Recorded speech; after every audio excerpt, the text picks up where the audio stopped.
કૃષ્ણા કુકિંગ્સમાં હું તમારું સ્વાગત કરું છું। આજે આપણે ભરેલા પાલકના ભજીયા બનાવીશું। ખૂબ જ સરસ બન્યા હતા। તમે પણ આ રીતે જરૂરથી ટ્રાય કરજો। અત્યારે ઠંડીમાં પાલકને બધી વસ્તુ મળી રહે છે। તો અહીંયા 2 બાફેલા બટાકા, ઝીણા લીલા મરચાંના કટકા, કેપ્સિકમ, કાંદા, ગાજર, લીલા ધાણા બધી વસ્તુને આપણે ઝીણું સમારીને લઈ લીધું છે। હવે જે બટાકા બાફેલા છે તેને સારી રીતે આપણે ભાગી લઈશું। એકદમ તેનો માવો કરી નાખવાનો છે। તો આ રીતે બટાકાને કાંટા ચમચીની મદદથી તેને ભાગી કાઢવાના છે। જો તમને મારો આ વિડીયો ગમે તો લાઇક, શેર અને સબસ્ક્રાઈબ કરજો, બેલ આઇકન દબાવજો અને કમેન્ટ કરજો।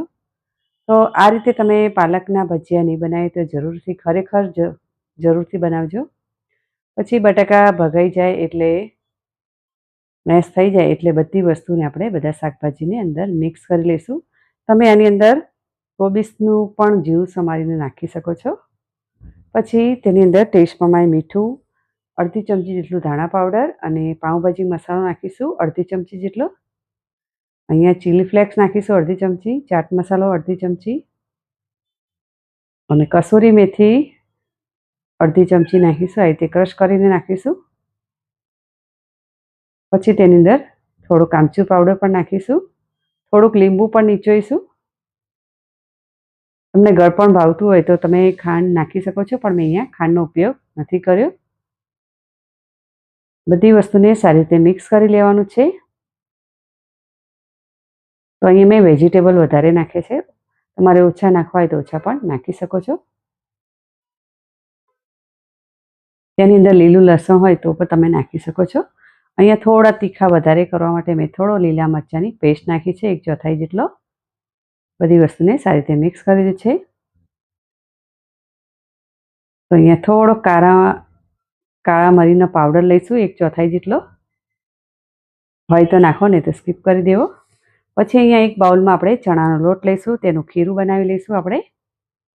તો લગભગ 1.5 વાટકી જેટલું લીધું છે। ટેસ્ટ પ્રમાણે મીઠું અને ચપટી હળદર અને ચપટી હિંગ નાખીશું અને તેને મિક્સ કરી લઈશું આપણે। હિંગ નાખવાથી પેટમાં ના દુખે એટલા માટે તે થોડી હિંગ નાખવી। પછી પાણી નાખીને તેનું ખીરું બનાવી લેવાનું છે। બહુ પતલું નહીં, બહુ જાડું નહીં, તેવું રાખવાનું છે, મીડિયમ, એટલે ભજીયા ઉતારી શકે તેવું। અહીંયા આ રીતનું આપણું ખીરું સરસ તૈયાર થઈ ગયું છે। હવે એને સાઈડ પર મૂકી દઈશું। અહીંયા પાલકના પત્તા મેં ધોઈને સાફ કરી દીધા છે, તેની ઉપર આ બટાકાનું સ્ટફિંગ રાખી દેવાનું છે।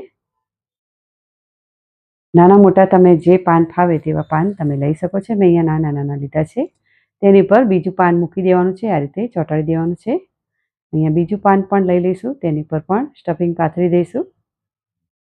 આ રીતે પતલું લેયર રાખવાનું છે, બહુ જાડું પણ નથી કરવાનું। અહીંયા બીજું પાન ઉપર લગાવી દઈશું। તો અહીંયા પહેલેથી મેં તેલ ગરમ કરવા મૂકી દીધું હતું, તો મીડિયમ તાપે તેને તળવાનું છે।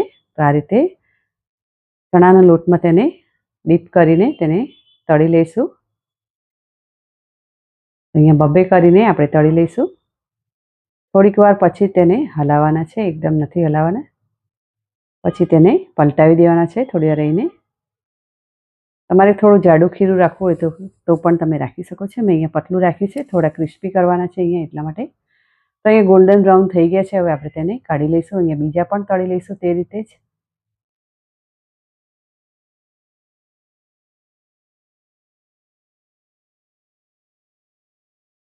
સરસ મજાના આપણા બીજી વારના પણ સરસ તળાઈ ગયા છે, ક્રિસ્પી એકદમ સરસ મજાના પાલકના ભજીયા। સર્વિંગ પ્લેટમાં તેને સર્વ કરીશું આપણે।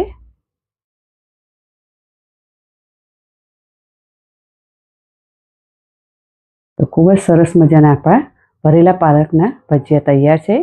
તમે પણ આ રીતે જરૂરથી બનાવજો। તેને ટોમેટો કેચઅપ કે લીલી ચટણી સાથે પણ તમે ખાઈ શકો છો। તો અહીંયા એક કટ કરીને બતાવીશ તો જોઈ શકો છો કેટલું સરસ દેખાય છે।